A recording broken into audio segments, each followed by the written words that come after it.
mulia ini. Ini majelis yang membicarakan tentang kebenaran Allah SWT. Bagaimana dalam hadis kan majtama'a qaumun fi baitin min buyutillahi ta'ala yatluna kitaballah wa yatadarasuna bainahum illa nazalat 'alaihim sakinah wa ghasyiyatuhum rahmah wa dzakarahumullah fi man indah, ya kan? Nabi SAW sabdakan, majtama'a qaumun, tidaklah berkumpul satu kaum fi baitin, dalam rumah min buyutillahi ta'ala, dari rumahnya Allah SWT. Terus apa lagi? Wa tadarasuna bainahum, ya kan? Yatluna kitab Allah dulu kan.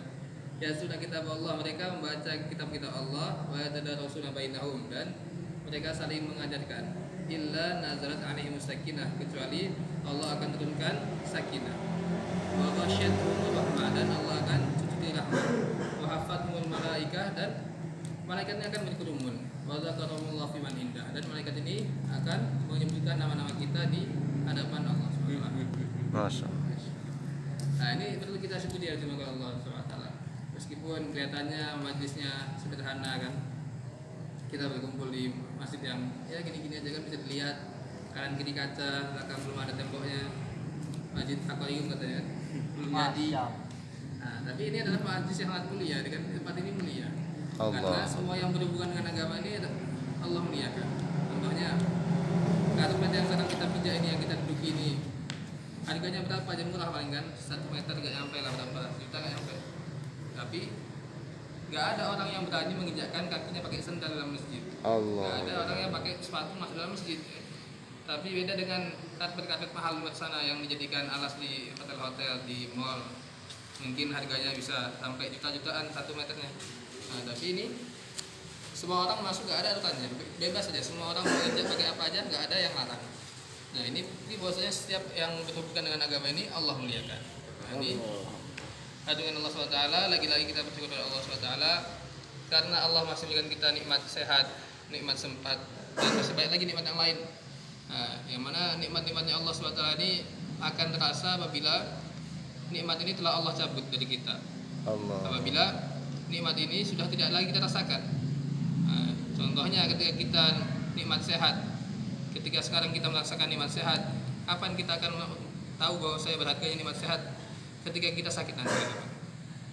Nah, sekarang nggak kerasa, biasa-biasa aja, kita lagi sehatnya mungkin lupa untuk bersyukur. Allah. Nah, tapi nanti ketika kita sudah sakit, ketika nikmat sehat dicabut, baru kita rasakan betapa berharganya nikmat sehat. Benar ya Allah. Contohnya ketika kita dikasih cobaan sakit gigi misalnya kan. Nah, ini mau makan aja susah. Nah, kalau orang sakit gigi ini kan nggak boleh makan yang keras-keras kan. Makanya ini cuma bubur ya, bubur, minum air pun air putih, nggak boleh minum yang manis-manis. Nah, ini kita baru rasakan betapa mahalnya nikmat sehat, betapa mahalnya nikmat bisa makan makanan yang enak. Mungkin kita punya uang, kita bisa beli makanan apa aja yang mau kita beli, kita bisa makan di mana saja pun kita mau. Bahkan kalau kita mampu, dengan toko-tokonya pun kita beliin. Tapi karena Allah kasih kita cobaan berupa sakit, gigi, dan Allah cabut sementara nikmat sehat kita, maka kita tidak bisa rasakan nikmatnya makan. Nah, ini kata Pak Yaimul Hisun, banyak orang yang bisa membeli makanan yang enak, tapi tidak ada orang yang bisa membeli enaknya makan. Allah. Jadi rasa nikmatnya makan ini tidak bisa kita beli, karena ini semata-mata karena karunia Allah SWT, nikmat dari Allah SWT. Kemudian lagi kita pikirkan lagi, kita renungi lagi nikmat-nikmat yang telah Allah berikan. Ya kan, karena terkadang manusia ini lupa kan. Nah, kenapa setiap bayan, setiap ceramah-ceramah yang kita sampaikan ini selalu diawali dengan pentingnya syukur? Karena kadangkala kita ini lupa, kadangkala kita lupa bahwasanya Allah telah berikan kita banyak sekali nikmat. Nah, ini padahal Allah memberikan nikmat pada kita ini cuma-cuma, gratis saja kan. Nggak pernah Allah minta kita untuk ganti. Allah, benar. Karena kalau kita mau ganti pakai apa juga kan? Nggak mungkin kita bisa mampu untuk ganti. Bayangkan saja nikmat nafas kita ini, kita bernafas. Kalau misalkan sekarang kita bisa nafas dengan enak, dengan sehat, ya kan?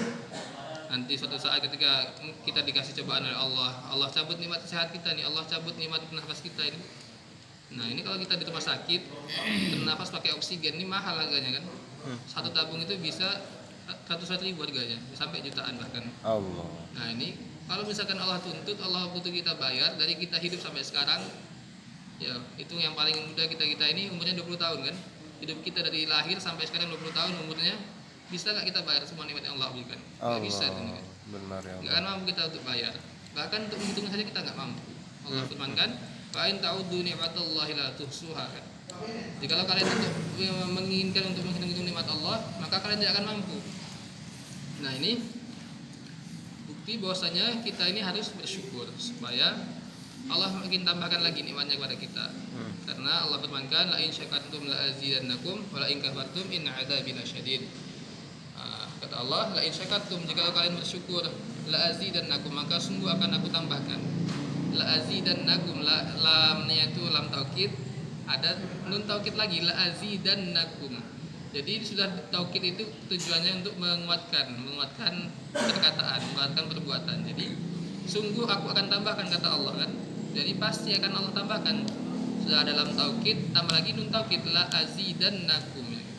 Jadi ini sungguh pasti, dah jelas Allah pasti akan tambahkan nikmat kita kalau kita bersyukur. Wala in kafartum, kata Allah, tapi kalau kalian mengkufur, kalian tidak mensyukuri nikmatku, inna adzabi lasyadid, maka ketahuilah bahwasanya sesungguhnya azabku ini sangat pedih. Allah. Nah, ini tugas kita untuk selalu mengingatkan, tugas kita untuk selalu bersyukur, untuk selalu mengingat lagi kebesaran Allah, selalu mengingatkan lagi nikmat-nikmat Allah supaya kita ini lebih mudah untuk bersyukur. Kadang-kala karena kita ini sering lupa. Kenapa kita lupa? Karena kita tidak ingat apa saja yang Allah berikan. Kalau kita ingat, kalau kita renungi, kalau kita pikirkan, nah ini lebih mudah untuk kita untuk bersyukur. Kemudian syukur itu apa? Nah, syukur ini kata ulama, tasarrufun ni'am bi taatillah kan.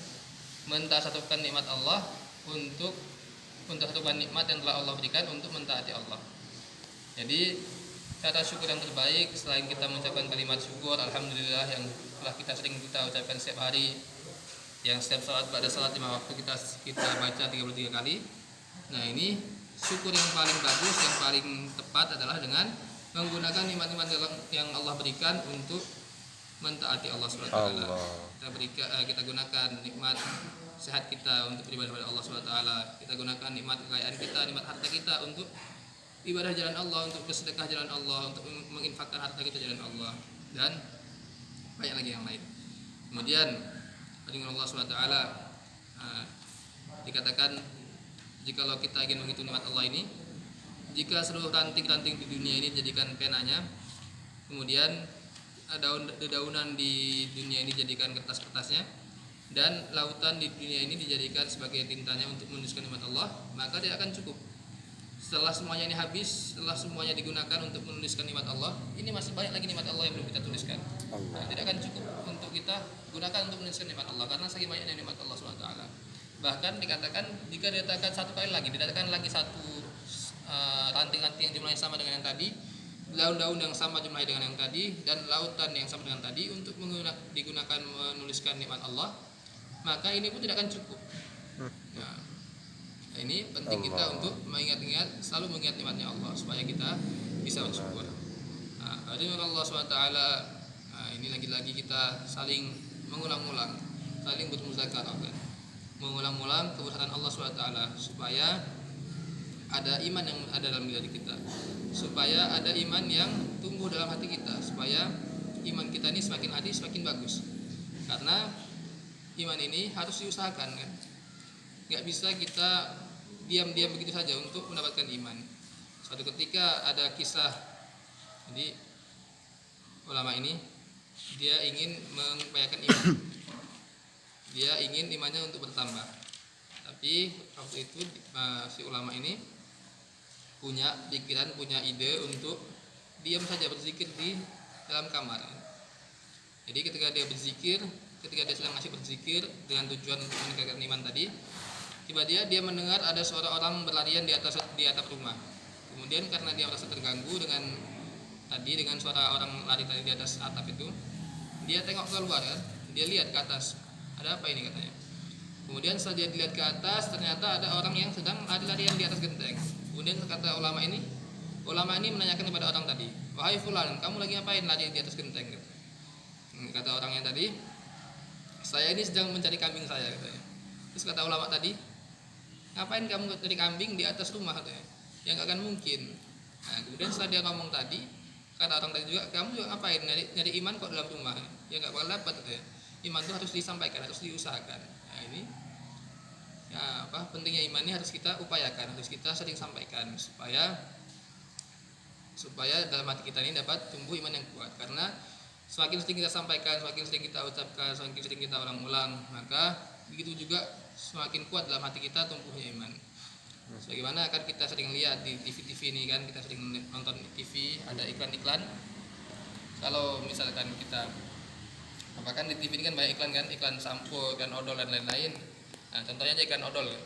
Kalau kita sakit gigi, yang kita ingatnya apa? Kita ingat nih odol. Kita ingat Pepsodent kan. Pepsodent dapat meredakan gigi apa? Ngilu ya apa? Ya, gigi yang ngilu katanya kan. Nah, ini kenapa kita ingatnya odol? Karena kita setiap hari lihatnya itu, lihat iklan. Sering kita lihat, sering kita dengar kan. Maka masuk kebesarannya dalam hati. Nah, begitu juga dengan iman. Ini kalau kita sering ulang-ulang kebesaran Allah, sering kita ucapkan, sering kita sampaikan kepada teman-teman yang lain, sering kita muzakarahkan, nah ini akan muncul iman dalam diri kita. Ini contohnya apa? Sifat-sifat yang harus kita ulang-ulang, yakni sifat Allah ini Al-Khaliq. Allah ini Al-Khaliq, yakni Allah Maha menciptakan. Selain Allah adalah makhluk. Makhluk adalah yang diciptakan. Ya, namanya Maha menciptakan ini adalah menciptakan sesuatu yang belum ada menjadi ada. Jadi yang tiada menjadi ada. Mengadakan sesuatu yang tiada. Ini adalah namanya menciptakan Al-Khaliq. Nah, kalau manusia dia hanya bisa mereka ulang, menggabungkan benda-benda yang sudah ada menjadi sebuah benda yang lain. Contohnya manusia ini katanya menciptakan mobil. Padahal bukan menciptakan, dia cuma bikin mobil aja kan. Dia cuma merangkai dari bahan-bahan yang sudah ada, yang sudah Allah ciptakan jadi sebuah mobil. Nah, dia kumpulkan tuh besi-besi, ban, karet kan, dan lain-lain mesin. Nah, ini digabungkan jadi satu, jadi sebuah mobil. Tapi bukan menciptakan namanya. Kalau menciptakan itu dari yang belum ada menjadi ada. Contohnya, ya dunia yang kita tinggali ini, bumi yang kita huni ini, dulu kan nggak ada kan. Tapi adanya langit, adanya bumi, adanya lautan, adanya gunung-gunung. Ini dari mana? Ya dari Allah SWT. Nah, kalau ada yang menanyakan di mana bukti bahwasanya Allah itu ada, ya nggak perlu repot-repot kita jawab kan, gampang saya kita jawabnya. Ya kita lihat sekeliling kita ini, adanya langit tanpa tiang, ini siapa yang ciptakan? Kalau nggak ada yang ciptakan nggak mungkin ada, nggak mungkin tiba-tiba ada sendiri. Nah ini bukti kuasa Allah SWT. Adanya lautan yang luas, begitu luas, yang lengkap dengan pasang surutnya. Ketika pasang airnya naik kan, ketika surut airnya turun. Nah turunnya kemana kan? Kita nggak ada yang tahu. Nah, ini siapa yang ngatur? Kalau bukan Allah SWT, siapa lagi yang bisa mengatur? Nah, Benar ya ini kuasa, bukti bahwasanya Allah Maha Kuasa. Allah memiliki sifat Al-Khaliq.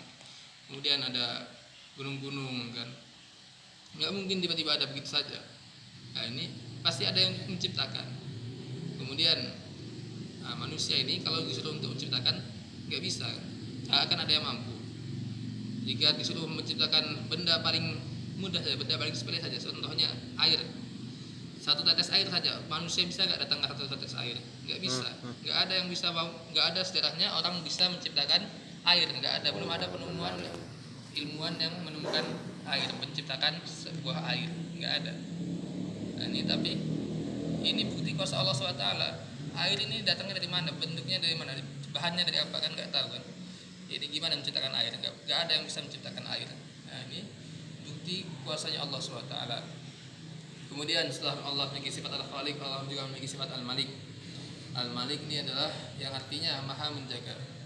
Setelah Allah ciptakan makhluknya ini, Allah tidak biarkan begitu saja, tapi Allah jaga, Allah atur sedemikian rupa sehingga semua makhluknya di dunia ini dapat berjalan dengan sesuai dengan aturannya masing-masing. Allah. Suatu ketika Nabi Musa alaihissalam menanyakan kepada Allah SWT, ya Allah, aku ingin tahu apakah engkau pernah tertidur, apakah engkau pernah tidur?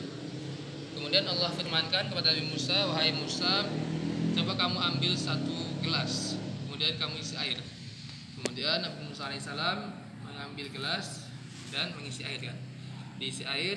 Kemudian Allah firmankan, Allah perintahkan untuk dipegang gelasnya tadi, dipegang jangan sampai jatuh. Kemudian Nabi Musa alaihissalam memegang gelas tadi, dipegang setelah sekian lama dipegang, ditahan. Akhirnya Nabi Musa alaihissalam ini ngantuk ngantuk, kemudian jatuh pecah gelasnya ini berantakan. Nah, kemudian Allah firmankan, wahai Musa, ketahuilah kalau saja aku tertidur satu detik saja, maka niscaya alam ini akan hancur berantakan. Nah, ini Allah. bukti bahwasanya Allah selalu memiliki sifat Al-Malik. Kemudian contoh sifat Al-Malik dalam diri kita yang bisa kita lihat nih adalah kita punya rambut dan punya bulu mata. Nah, tapi bahannya ini kan sama kan, rambut dan bulu mata kita ini bahannya sama. Kalau dilihat-lihat, diteliti lagi bahannya sama. Sama-sama rambut sebenarnya. Cuman rambut yang ada di kepala kita dengan yang ada di bulu mata ini beda tumbuhnya. Rambut yang ada di kepala kita ini selalu tumbuh, selalu panjang terus panjang. Tapi rambut yang ada di bulu mata kita ini nggak akan panjang. Allah. Dari kita lahir sampai sekarang buktinya cuma segitu aja kan. Nggak ada sejarahnya orang potong bulu mata, nggak ada.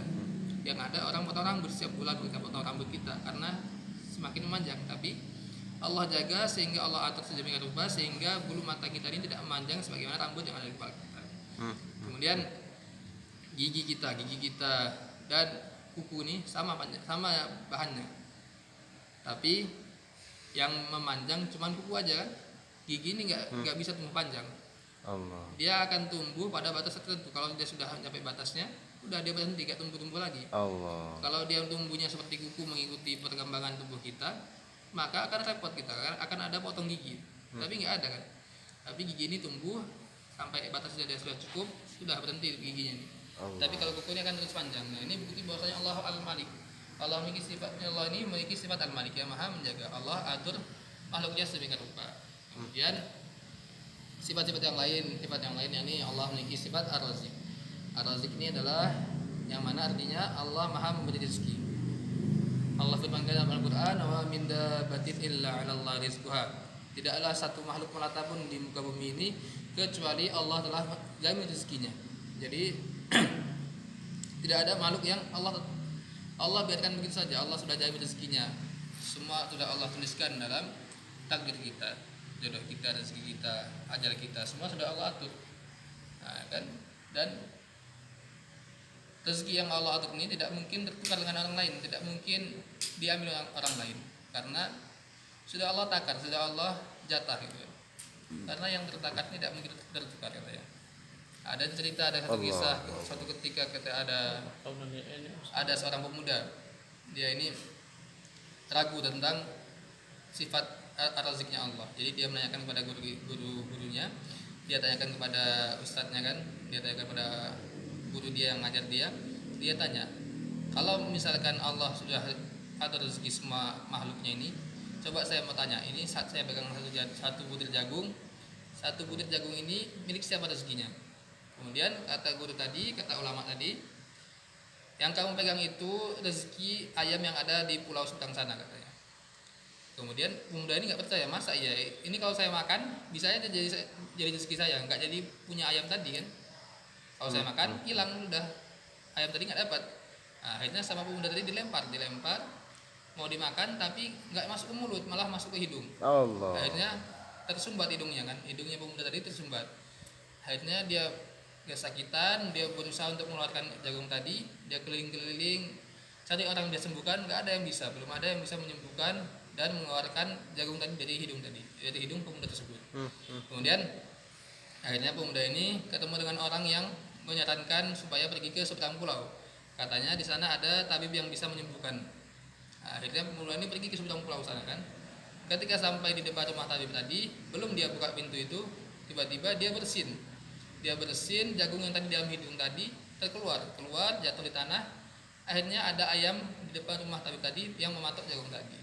Allah. Nah, ini bukti bahwasanya semua yang Allah atur ini tidak mungkin tertukar, tidak mungkin diambil orang lain, karena semua sudah ada jatahnya masing-masing.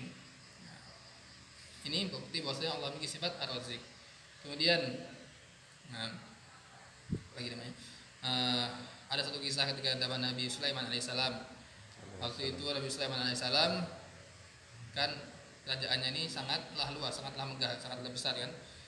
Tentaranya lengkap dari mulai jin, tentara, manusia, angin dan lain-lain. Nah, ini hewan semua menjadi bawahannya Nabi Sulaiman alaihissalam.